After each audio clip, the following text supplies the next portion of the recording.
રાજ્યના કૃષિ મંત્રી રાઘવજી પટેલે માઇનોર બ્રેન સ્ટ્રોક આવ્યો છે, જેથી તેઓને રાજકોટની સિનર્જી હોસ્પિટલમાં સારવાર હેઠળ ખસેડવામાં આવ્યું છે। હાલ તેઓ આઈસીયુમાં સારવાર હેઠળ છે। ત્યારે મંત્રી રાઘવજી પટેલ બાબતે શિક્ષણ મંત્રી પ્રફુલ્લ પાનસેરીનું નિવેદન સામે આવ્યું છે।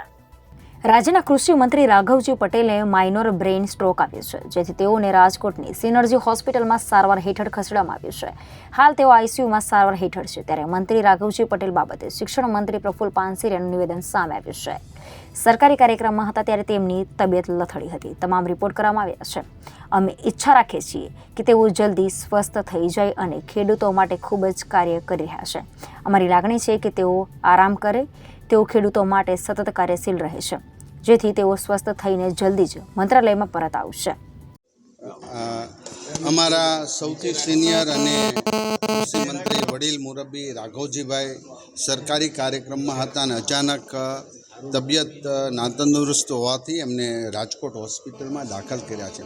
એમના મિત્ર મંડળ અને મેં હમણાં જ ટેલિફોનિક વાત કર્યું છે।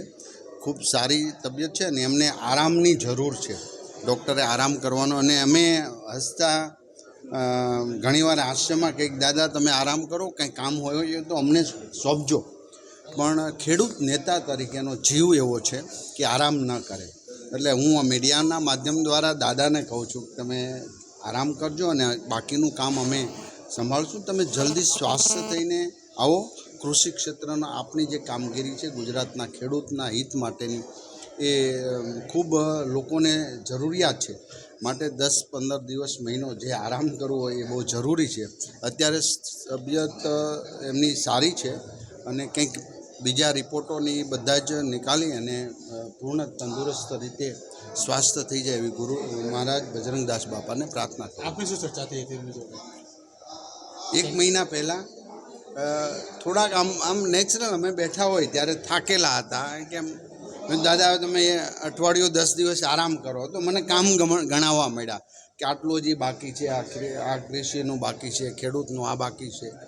તો એટલી એક સંવેદના સાથે એક મંત્રી કામગીરી કરી રહ્યા છે, પરંતુ જલ્દી પાછા મંત્રાલયમાં આવશે જ।